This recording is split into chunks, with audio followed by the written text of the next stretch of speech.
Good morning, friends.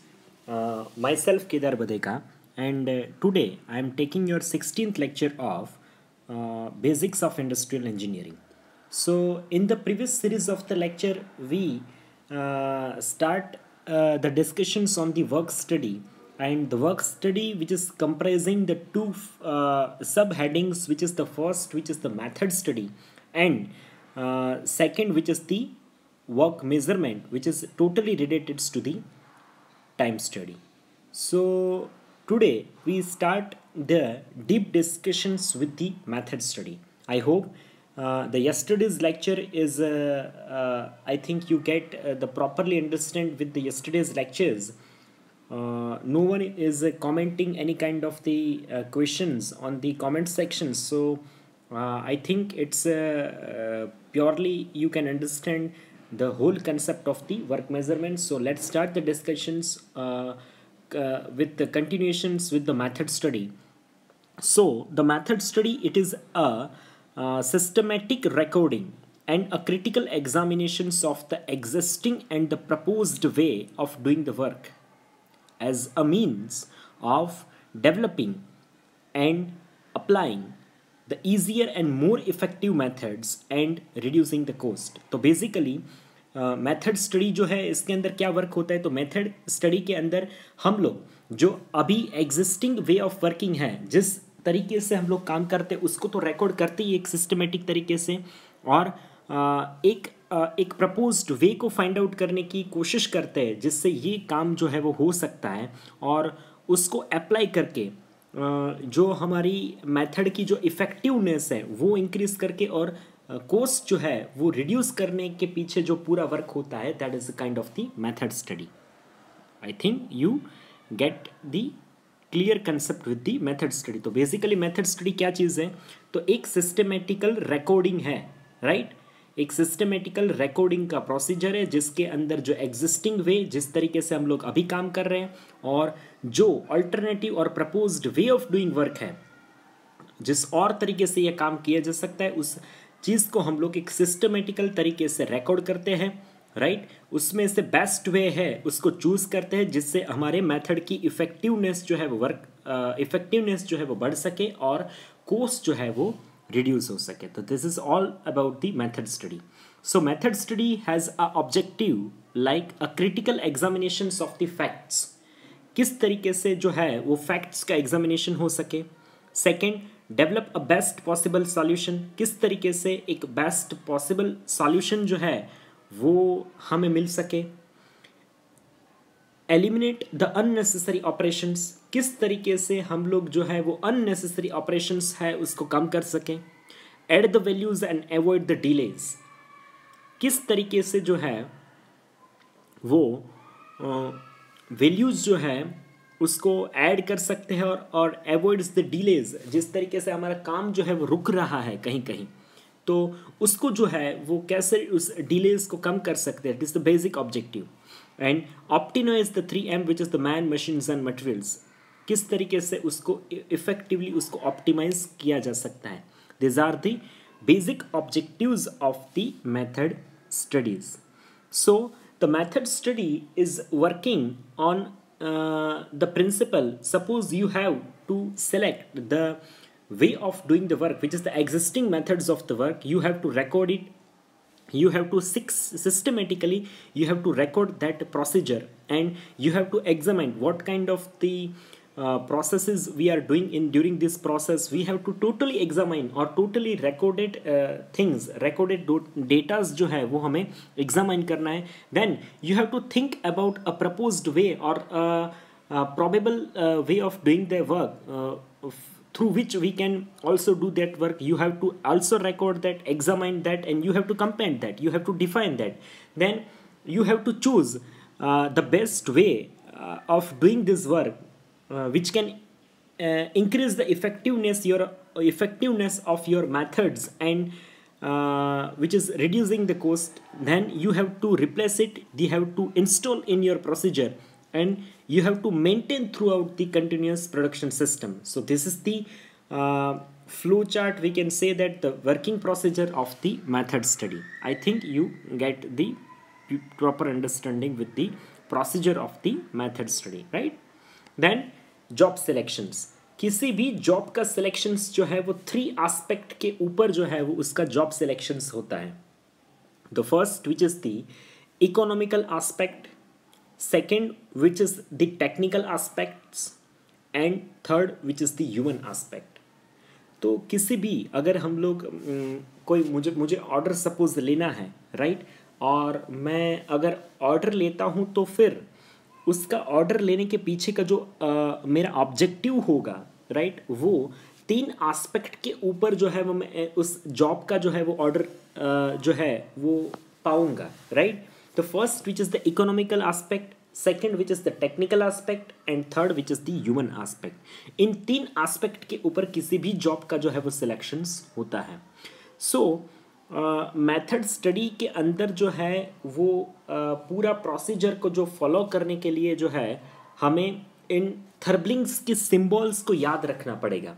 I think आप लोग जब डिप्लोमा में स्टडी करते होंगे तब भी आपने ये सिंबल्स कहीं ना कहीं, जो लोग इंडस्ट्रीज़ में आज काम कर रहे हैं या पहले ऐसी इंडस्ट्रीज़ में काम कर चुके हैं, उन्होंने ये सिंबल्स कहीं पे इंडस्ट्रीज़ के अंदर, जो लोग प्लानिंग डिपार्टमेंट के अंदर या फिर प्लानिंग डिपार्टमेंट की एक्टिविटी से जो है वो इंटरकनेक्टेड है, राइट। तो उन स्टूडेंट्स ने, उन एम्प्लॉयज़ ने ये सिंबल्स जो है वो कहीं ना कहीं इंडस्ट्रीज़ में देखे होंगे, राइट। जो लोग अभी जॉब नहीं कर रहे हैं वो स्टडी के, तो डिप्लोमा में आपने ये चीज़ इंडस्ट्रियल इंजीनियरिंग के अंदर जो है वो पढ़ी होगी। तो ये सिंबल जो है वो बेसिकली किसी भी चीज़ को, अगर मेथड स्टडी के अंदर हमें एक सिस्टमेटिकल रिकॉर्डिंग करना है, राइट, पूरा जो प्रोसेस, जैसे रॉ मटेरियल एंटर होता है तो उसके बाद उस पर कैसे कैसे प्रोसेस होते हैं, वो कैसे ट्रांसपोर्ट करता है, तो एक उसका सिस्टमेटिकल ग्राफिकल रिप्रेजेंटेशंस जो है वो इस सिंबल की मदद से किया जाता है। तो कैसे इस सिंबल को यूज़ करके हम पूरा जो है वो ग्राफिकल रिप्रेजेंटेशंस कर सकते हैं। तो आपको यहाँ पे जो है वो ये सिंबल्स जो है वो आपके सामने, वो सिंबल को जो है वो आपको याद रखने की कोशिश करनी है, कोशिश नहीं बल्कि याद रखना ही है, क्योंकि ये आपको फ्लो चार्ट के फॉर्म में एग्जाम में पूछे जाते हैं। Different types of flow chart जो है वो हम लोग आगे जो है वो डिस्कस करने वाले हैं, उसके अंदर आपको ये चीज़ जो है वो याद रखनी है, राइट। तो first which is a round which is used for the operations, a round which is used for the operations. Then a square block which is used for the inspections, a square block which is used for the inspections. Then a arrow which is used for the transportations, which is designated as some kind of the progressions, the material which is transferred, machine which is transferred. Then a D symbol which is used for the delay, right. जो D symbol है वो delay के तौर पे जो है वो use होता है। देन ए इनवर्स या फिर उल्टा जो बोलते हैं triangle which is used for the storage, a reverse triangle which is used for the storage.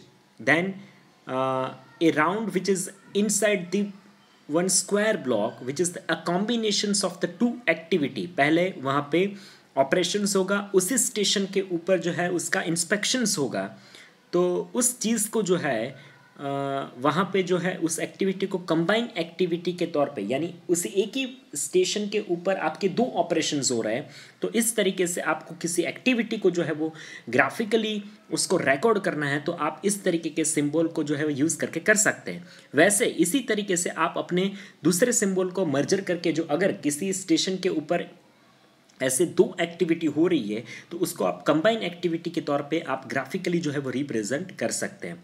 सो थोड़ा रिकॉल कर लेते हैं। Round which is use for the operation, square which is use for the inspections, arrow which is use for the transportation, D which is use for the delay, reverse triangle which is use for the storage, and another which is the combine activity. आप किसी 2 activity को एक platform के ऊपर अगर combine होता है तो आप वहाँ पे उसको यूज़ कर सकते हैं। नेक्स्ट, अगर रिकॉर्डिंग, अगर ये आपको हमने पहले डेफिनेशंस में ही इसका डिस्कशंस किया था कि आपको एक तरीके से सिस्टमेटिकली आपकी एक्टिविटीज़ को जो है the way of doing work और proposed way of doing work को आपको रिकॉर्ड करना है, right.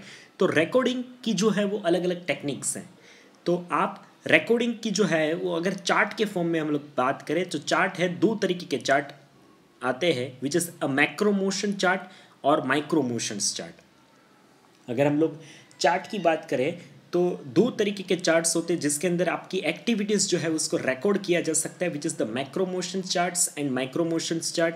The third which is the diagrams, right. Diagrams की अगर बात करें, a flow diagram and string diagrams, right, flow diagram and string diagrams. And दूसरी डायग्राम की अगर बात करें which is a cycle graph and chronocycle graph. ये दो टाइप के ग्राफ है जो डायग्राम्स के अंदर आता है, वो आपका आएगा साइकिल ग्राफ और क्रोनोसाइकिल ग्राफ। तो इस तरीके से किसी भी एक्टिविटी को रिकॉर्ड करने की जो एक्टिविटी है वो आपको इस तरीके से आप मेथड चार्ट के अंदर जो है वो मेथड स्टडी के अंदर किसी भी एक्टिविटी को आपको रिकॉर्ड करना है तो इस टेक्निक के micro motion chart, macro motion, micro motion diagram के अंदर flow diagram, string diagram, cycle graph और क्रोनोसाइकिल ग्राफ्स की मदद से जो है वो आप किसी भी एक्टिविटी को, मेथड स्टडी की एक्टिविटी को आप रिकॉर्ड कर सकते हैं। Let's start the discussions of this things with the details. So the recording techniques with the graph, so a primary information which is required on the charts, right। Chart के अंदर आपको किसी भी चार्ट के form में आपको किसी भी एक्टिविटी को अगर रिकॉर्ड करना है तो आपके पास उसकी primary informations which is you have to required on the charts. Chart के अंदर क्या होना चाहिए, एक तो प्राइमरी इंफॉर्मेशन होना चाहिए, right, adequate descriptions of the activity, right. Activity की जो है वो एडिक्यूट डिस्क्रिप्शंस जो है वो अंदर होना चाहिए, right. Adequate descriptions of the activity you need in this graph. Then a chart for the present and proposed method, right। Chart के अंदर जो आपके प्रेजेंट मेथड है उसका इंफॉर्मेशन होना चाहिए, और आप अगर कोई और मेथड, इसका अल्टरनेटिव मेथड जो है वो प्रपोज कर रहे हैं तो उनका इंफॉर्मेशन जो है वो होना चाहिए, right. Then a specific reference to when the activity is to be begins and end, right. ये इंफॉर्मेशंस जो है वो होनी चाहिए कि कब जो है स्पेसिफिक रेफरेंस ये चीज़ का होना चाहिए कि कब एक्टिविटी को स्टार्ट करना है और कब एक्टिविटी को एंड करना है। If applicable the time and distance of the scales, कितना आपकी एक्टिविटी के अंदर कितना ट्रैवलिंग हो रहा है और हर एक एक्टिविटी में कितना टाइम लग रहा है, वो चीज़ आपको एक स्केल के साथ जो है, डिस्टेंस जो है वो स्केल के साथ और टाइम जो है वो मिनट या फिर सेकंड्स के अंदर आपको, हवर्स के अंदर आपको रिकॉर्ड करना है। A name of person and date who is recording that informations, you have to note down that things. तो चार्ट के अंदर इतना बेसिक इंफॉर्मेशंस जो है वो होना चाहिए। क्या होना चाहिए, adequate description of activity, activity की जो है वो डिस्क्रिप्शंस, चार्ट फॉर प्रेजेंट और अ प्रपोज्ड मेथड, राइट। चार्ट जो है वो किस मेथड के लिए प्रपोज किया गया है वो, उसके बाद जो एक्टिविटीज़ हमें कब स्टार्ट करनी है कब एंड करनी है, time and distance and a name of person and date, इतना चीज़ जो है वो रिकॉर्ड होना चाहिए।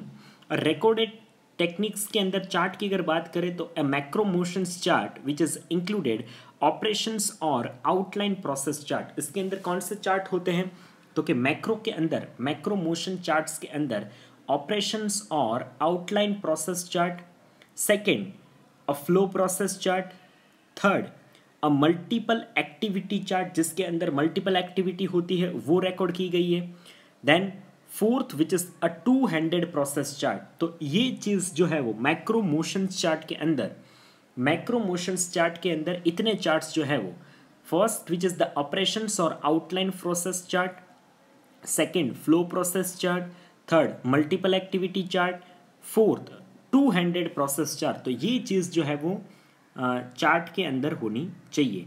देन रिकॉर्डिंग एक्टिविटीज़ के चार्ट के अंदर अगर बात करें तो पहला आपके पास जो चार्ट आ रहा है वो विच इज़ द ऑपरेशंस और आउटलाइन प्रोसेस चार्ट, ऑपरेशन या फिर आउटलाइन प्रोसेस चार्ट।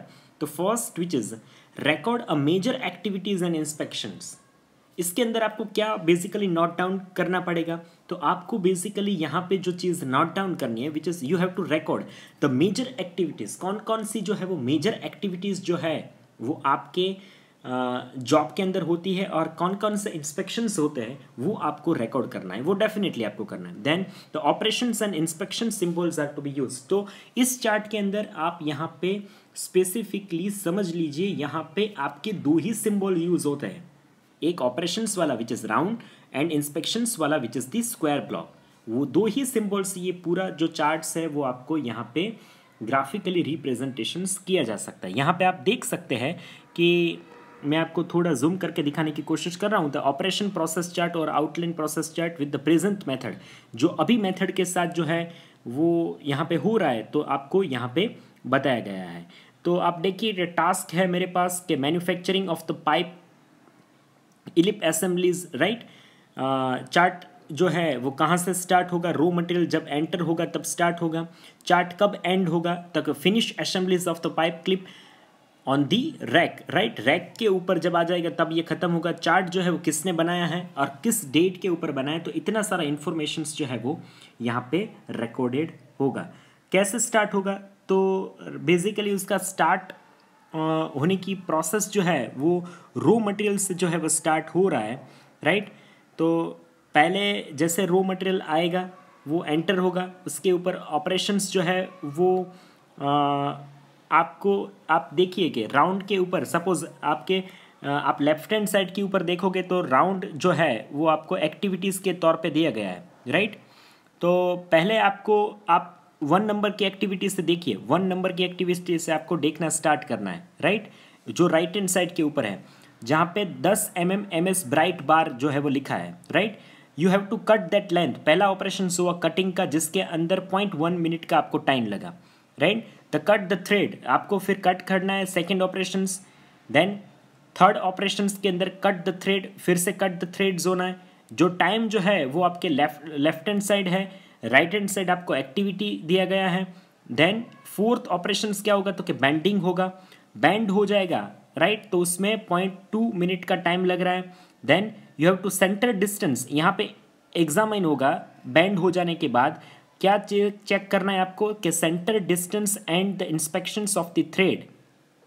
फिर एक मल्टीपल एक्टिविटी एक प्लेटफॉर्म के ऊपर आ रही है, वहाँ पे inspections and a centre distance, जो दोनों चीज़ जो है वो मेजर होगी, ऑपरेशंस भी होगा और आपका जो है वो इंस्पेक्शंस भी होगा। फिर उसके असेंबल हो जाएगा, फिर असेंबल करके जो है वो एक्टिविटी को जो है वो आपको पेंट करके फिर रैक के अंदर हैंग कर देना है। तो ऑपरेशंस के अंदर कितना ऑपरेशंस हो रहा है टोटली, नीचे वाले चार्ट में आप समरी चार्ट के अंदर जाएंगे तो ऑपरेशंस जो है वो आपके पास फ्रीक्वेंसी 18 ऑपरेशंस हो रहे हैं और टोटल टाइम जो लग रहा है आपका 5.5 हवर्स लग रहा है।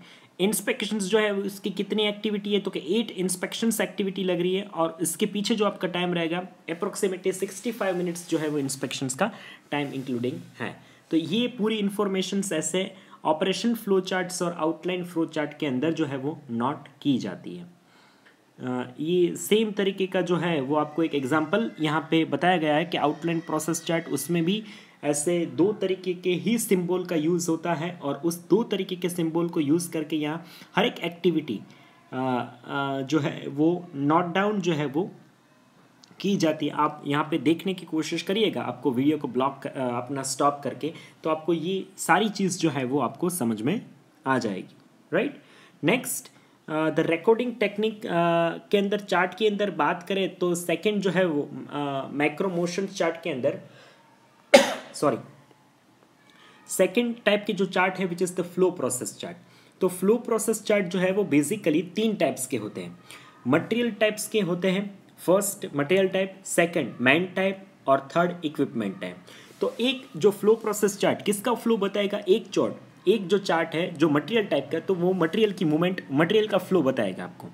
मैन टाइप का होगा वो मैन की मूवमेंट बताएगा, इक्विपमेंट का होगा वो इक्विपमेंट की मूवमेंट बताएगा आपको। इक्विपमेंट का फ्लो कैसे वो पूरे प्रोसेस के अंदर फ्लो करता है, पूरे एक प्रोडक्ट के मैन्युफैक्चरिंग के अंदर वो कैसे जो है वो मटेरियल फ्लो करता है, कैसे वो मैन फ्लो करता है, कैसे वो इक्विपमेंट फ्लो करता है, उसको जो है वो यहाँ पे ग्राफिकल रिप्रेजेंट किया जा सकता है। उसको जो है वो फ्लो प्रोसेस चार्ट जो है वो बोला जा सके। तो यहाँ पे आपके पास पहला जो चार्ट है वो आपको दिया गया है मटेरियल प्रोसेस चार्ट। तो मटेरियल प्रोसेस चार्ट के अंदर आप देख लीजिए कि टास्क के अंदर जो है आपको यहाँ पे एक चीज़ और देखने को मिलेगी कि कितने ऑपरेशंस है। आपको यहाँ पे देखने को मिलेगा कि सारे जो है वो सिंबल्स अब इस ग्राफिकल रिप्रेजेंटेशंस के अंदर आपको दिख रहे हैं, राइट। वो बेसिक इन्फॉर्मेशंस जो है वो सेम रहेगी कि आपका ऑपरेशन क्या है, प्रोडक्ट आपकी क्या है, चार्ट कहाँ से बिगिन होगा, कहाँ से स्टॉप होगा, किसने चार्ट बनाया है और किस डेट पे बनाया है, तो ये चीज़ यहाँ पे रिकॉर्ड की जाएगी। फिर और एक चीज़ यहाँ पे एडवांस आएगी कि हर एक ऑपरेशन के ऊपर कितना टाइम लग रहा है, और सपोज कि मटेरियल है तो मटेरियल कितना ट्रैवल कर रहा है, मैन है तो मैन कितना ट्रैवल कर रहा है। जो चीज़ ये डिस्टेंस वाली चीज़ जो है वो पहले कहाँ पे नहीं थी, तो कि ऑपरेशन चार्ट के अंदर ये चीज़ जो है वो हम लोग नोट डाउन नहीं करते थे। ये डिस्टेंस जो है वो नई चीज़ है, राइट। तो डिस्टेंस जो है टोटल डिस्टेंस कितना ट्रैवल कर रहा है, तो आप देखिए कि पहले से बात करें तो स्टोरेज के अंदर मटेरियल जो है वो पहला रिवर्स ट्रायंगल सिंबल है, राइट। तो स्टोर के अंदर मटेरियल जो है वो स्टोर है, वहाँ से वो आगे बढ़ के जाएगा मशीन तक। वो उसको वहाँ जाने के लिए जो है वो 10 मिनट का जो है वो टाइम लगेगा। जो लेफ्ट हैंड साइड जो है वो इंडिकेशंस उसको किया गया है। फिर जो है वो ट्रैवल कर रहा है, मशीन तक उसने ट्रैवल किया। फिर नेक्स्ट ऑपरेशन के लिए जाएगा which is loaded on the machines, right. वो मशीन के ऊपर उसका लोडेड होगा। अब उसके लिए लोडिंग होने के लिए उसको 2 मिनट का टाइम लगेगा। अब मशीनिंग ऑफ द कंपोनेंट, अब मशीनिंग उसका लगेगा 5 मिनट के अंदर उसका मशीनिंग्स होगा। फिर जैसे ही मशीनिंग ख़त्म हो जाएगा तो फिर वहाँ से वो ट्रैवल करेगा और दूसरे ऑपरेशंस के ऊपर जाएगा इंस्पेक्शंस के लिए। तो उस तक वहाँ पे जो है वो ऑपरेशन पूरा नहीं हुआ होगा, तो वो 15 मिनट के लिए आप देखिए कि उसको डिले करना पड़ता है। वो वहाँ पे वेट करेगा इंस्पेक्शंस करवाने के लिए, क्योंकि इंस्पेक्शन जो वाला स्टेशन है वो खाली नहीं है, तो वो डिले हुआ प्रोसेस। तो आपने डी कितना 15 मिनट का वहाँ पे डिले चल रहा है। फिर इंस्पेक्शंस हुआ उस कंपोनेंट का अंदर, तो मैंने इंस्पेक्शन के साथ वो चीज़ बताया ऑपरेशन के साथ। फिर वो ट्रांसपोर्ट करके स्टोर के अंदर चला जाता है। फिर which is placed on the rack, rack के अंदर उसको रखने के लिए जो टाइम लगता है वो 0.2 मिनट का टाइम लग रहा है, और रैक के फिर से वो स्टोर हो जाएगा। तो ये पूरा मटेरियल का जैसे मोमेंट था वो हमने रिकॉर्ड करने की कोशिश की है। तो हर एक एक्टिविटी के अंदर कितना टाइम लग रहा है, समरी के अंदर आप देखें कि कितने ऑपरेशंस हो रहे हैं, कितना ट्रैवलिंग हो रहा है, कितनी फ्रीक्वेंसी है ट्रैवलिंग की, डिले की कितनी फ्रीक्वेंसी है, वो सब हमने नोट डाउन करने की कोशिश की है। और इस तरीके से आपको एग्ज़ाम में भी इस ग्राफ को रिप्रेजेंट करना रहता है, राइट। ये मटेरियल टाइप हो गया। इस तरीके से हम लोग किसी मैन की एक्टिविटी को अगर हमें रिकॉर्ड करना है कि मैन कितना ट्रैवलिंग कर रहा है, तो आप उसी तरीके से ये जो है वो process flow chart for the man. अब मैन कैसे ट्रैवल करना है, तो सेम कंडीशन से। तो अगर आप ये ग्राफ को ऑब्जर्व करने की कोशिश करोगे तो यहाँ पे मैंने मैन जो है वो ट्रैवलिंग कर रहा है, जो फ्लो कर रहा है ड्यूरिंग द प्रोडक्ट मैन्युफैक्चरिंग, तो उसको मैंने रिकॉर्ड करने की कोशिश की है, राइट। वो मेजरली 4 जगह से ट्रैवल कर रहा है। आप ट्रैवल वाले जो ट्रांसपोर्टेशंस के एरो देखोगे तो वो आपको 4 ट्रांसपोर्टेशंस के एरो आपको दिखेंगे, और किस तरीके से वो ट्रैवल कर रहा है। तो ये चीज़ इस flow process chart for the man type के अंदर जो है वो इस तरीके से रिकॉर्ड की जाती है। Next which is a flow process chart for the man and materials. So यहाँ पे आपको मैन एंड मटेरियल दोनों को कंबाइन करके दिखाया है। किस तरीके से मैन टाइप तो हमने अभी देख लिया, और मटेरियल टाइप भी हमने देखा था किस तरीके से कितने स्टेशन के ऊपर ट्रैवल करता है। मैन वाले में सिर्फ हम लोग ट्रैवलिंग को ही इंक्लूडेड कर रहे हैं, सिंबल सारे हो गए, पर मैन अगर एक आदमी है, एक एम्प्लॉय है, वो जैसे मटेरियल जो है वो रॉ मटेरियल के तौर पे आता है, तो उसके साथ वो कितना ट्रैवल कर रहा है, राइट। आपके स्टेशंस जो है वो फिक्स रहेंगे। यहाँ पे आदमी ट्रैवल कर रहा है, वहाँ पे मटेरियल ट्रैवल करता है, तो उसको यहाँ पे इस तरीके से रिकॉर्ड किया जाता है। आप देखोगे तो आपको समझ में आ जाएगा। नाउ रिकॉर्डिंग टेक्निक की अगर बात करें तो फ्लो प्रोसेस चार्ट अगर यूज़फुलनेस की अगर बात करें तो reduce a travelling distance of the man and material. किस तरीके से ये कैसे हम लोग यूज़ कर सकते हो इसको, पूरा जैसे हमने रिकॉर्ड किया फिर उसको एग्जामाइन करेंगे कहाँ पे ज़्यादा ट्रैवलिंग हो सकता है, कहाँ पे ऐसी पॉसिबिलिटीज़ हैं कि हम दो ऑपरेशंस को एक ऑपरेशंस के ऊपर जो है एक प्लेटफॉर्म के ऊपर मर्ज कर सकते हैं, जैसे अपना ट्रैवलिंग टाइम जो है वो कम हो जाए और मटेरियल जो है वो टाइम कम हो जाए, जहाँ पे डिले हो रहा है तो किस तरीके से उस डिलो को जो है वो अवॉइड कर सकते हैं। तो ये सारे जो है वो एनालाइज करके, ये फुल प्रोसेस चार्ट को एनालाइज करके आप ये सारा कंक्लूजन्स जो है वो निकाल सकते हैं।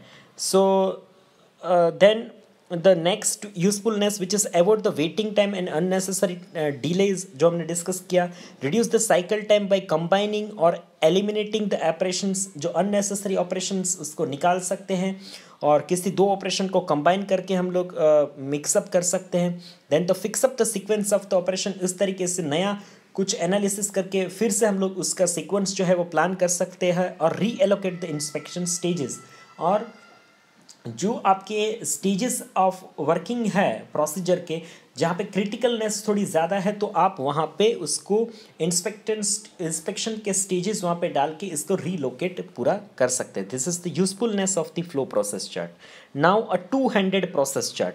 तो टू हैंडेड प्रोसेस चार्ट के अंदर क्या होता है, तो इसको जो है वो ऑपरेटर प्रोसेस चार्ट भी हम लोग बोलते हैं, राइट। टू हैंडेड यानी जो एक्टिविटी आपके राइट हैंड साइड में होगी तो उसको राइट हैंड साइड के ऊपर जो है वो नोट डाउन किया जाएगा। जो एक्टिविटी आपके लेफ्ट हैंड साइड के दिशा में होगी तो उसको लेफ्ट हैंड साइड के ऊपर ग्राफिकल फॉर्म में रिप्रेजेंट किया जा सकता है।